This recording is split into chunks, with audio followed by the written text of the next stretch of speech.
Group of members కొంతమంది ఒక psychology క్లాస్కి వెళ్తారనమాట. సైకాలజీ క్లాస్ అంటే కంటే దాని పర్సనాలిటీ డెవలప్మెంట్ క్లాస్ అనైనా అనొచ్చు, వాట్ ఎవర్. సరే, ఒక పర్సనాలిటీ డెవలప్మెంట్ క్లాస్కి వెళ్తే ఆ ట్రైనర్ ఏం చేస్తారంటే వాళ్ళందరికీ ఒక ఎక్సర్సైజ్ పెడతాను అని చెప్పి వాళ్ళందరికీ కూడా ఒక్కొక్క బెలూన్ ఇస్తారనమాట. బెలూన్ ఇచ్చి ఈ బెలూన్ని ఊది దాని మీద మీ పేరు రాయండి అని చెప్తారు. సో మొత్తం ఒక 200 మెంబర్స్ ఉంటారు, అంటే ఆ ట్రైనింగ్కి వచ్చిన వాళ్ళు. ఆ 200 మెంబర్స్ ఏం చేస్తారంటే అందరూ కూడా మంచిగా బెలూన్ బ్లో చేసి దాని మీద వాళ్ళ పేర్లు రాసి పెట్టుకొని ఉంటారు. అప్పుడు ఆ ట్రైనర్ వచ్చి వెరీ గుడ్, అందరూ చెప్పిందే చేశారు. ఇప్పుడు ఏం చేస్తారంటే పక్కన ఇంకొక హాల్ ఉంది, వెళ్ళి ఈ బెలూన్స్ అన్ని కూడా ఆ హాల్లో వదిలేసేయండి అని చెప్తారు. ఎందుకు ఇట్లా చెప్తున్నాడు అనుకుంటారు. సరే, మళ్ళీ వాళ్ళు వచ్చింది పర్సనాలిటీ డెవలప్మెంట్ క్లాస్ కదా అని చెప్పి ఇంకా మారు క్వశ్చన్ చేయకుండా అందరూ వెళ్ళి ఆ బెలూన్స్ ని ఆ పక్కనున్న హాల్లో వదిలేస్తారనమాట. హాల్లో తలుపులేసిస్తారు, వీళ్ళందరూ వచ్చేసి కూర్చున్న తర్వాత కాసేపు అయిన తర్వాత ఆ ట్రైనర్ ఏం చెప్తారంటే ఇప్పుడు మీరందరూ పక్కన హాల్లోకి వెళ్ళి ఎవరి పేరున్న బలూన్ వాళ్ళు తీసుకొని రండి, ఎవరు వస్తే అప్పుడు దాన్ని బట్టి మనం మాట్లాడుకుందాం అని చెప్తారు.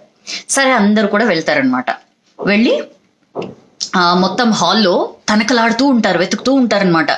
ఎక్కడుంది నా బలూన్ అని చెప్పి అందరూ వెతుకుతూ ఉంటారు. మొత్తం 200 మెంబర్స్ ఒక పెద్ద హాల్లో వాళ్ళు రాసిన పేరున్న బెలూన్ కోసం వెతుకుతూ ఉంటారు. 10 minutes టైం ఇస్తారనమాట ట్రైనర్. ఆ 10 minutes టైంలో అయిపోతుంది, టైం అప్ అని చెప్పగానే అందరూ వచ్చేస్తారు తిరిగి. ఫర్ ఎవ్రీ వన్ సర్ప్రైజ్, ఎవరి చేతిలో వాళ్ళు రాసిన బలూన్, వాళ్ళ పేరున్న బలూన్ ఎవరి చేతిలో ఉండదు. సో మొత్తం 200 మెంబర్స్ ఫెయిల్ అవుతారనమాట.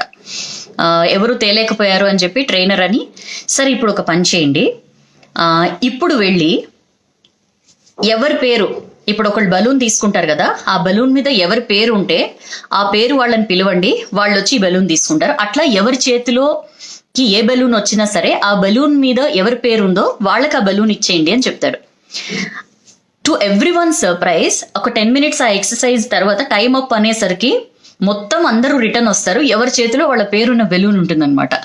అందరూ ఆశ్చర్యపోతారు, అరే మనం ఇందాక అంత కష్టపడ్డాము, అంత చెమటలు కక్కున్నాము, అప్పుడు మన పేరు రాసిన బలూన్ మనకి దొరకలేదు, బట్ ఇప్పుడేంటి ఇంత అదే టైంలో ఇంత ఈజీగా ఎట్లా చేయగలిగామని చెప్పి. అప్పుడు ఆ ట్రైనర్ చెప్తాడనమాట, ఇందాక మీరు ఎవరి పేరున్న బలూన్ కోసం వాళ్ళు తపన పడ్డారు, బట్ ఇప్పుడు ఏంటంటే మీరందరూ ఒక టీమ్గా వర్క్ చేశారు, అండ్ ఎవరి పేరుంటే వాళ్ళని పిలిచి మీరు వాళ్ళకి ఆ బలూన్ ఇచ్చారు, అంటే ఇతరులకి మీరు హెల్ప్ చేశారు.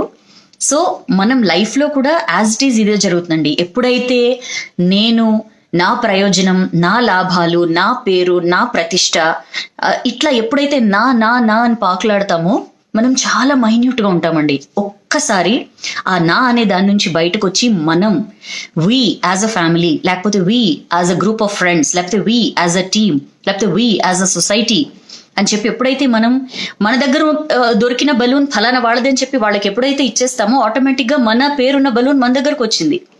సో మనం ఎప్పుడైతే అవతల వాళ్ళకి ఇవ్వడం గురించి, గివింగ్ గురించి మనం ఆలోచిస్తామో ఆబ్వియస్లీ మనకు కూడా ఎక్కడో ఒక వైపు నుంచి ఒక సహాయం రూపంలోనో లేకపోతే ఇంకొక రూపంలోనో డెఫినెట్లీ మనకి ఏదైతే వి డిజర్వ్ అది మనకి డెఫినెట్లీ వచ్చి తీరుతుంది. సో ఈ చిట్టి కథలో ఎంత విషయం ఉంది కదా, నాకైతే చాలా చాలా బాగా నచ్చింది. సో ఎంతసేపు వెతుకులాట, తాపత్రయం, పాకులాట దీని మీద కాకుండా గివింగ్ అనే ఒక వండర్ఫుల్ ఫీలింగ్ ని అనుభవించి చూడండి, డెఫినెట్లీ మీది ఏదైతే ఉందో అది మీ దాకా వచ్చి చేరుతుంది. సో నచ్చింది అనుకుంటున్నాను ఈ స్టోరీ, నాకైతే బాగా నచ్చింది. నచ్చితే డెఫినెట్లీ షేర్ చేయండి, బాగా నచ్చితే లైక్ చేయండి, షేర్ చేయండి, ఇంకా అంతకంటే ఏం చేస్తారు. బట్ వీడియో మొత్తం చూడండి, that gives me happiness. So thank you so much for your lovely participation. మళ్ళీ మరొక వీడియోలో కలుద్దాం. This is your Soujanya signing off.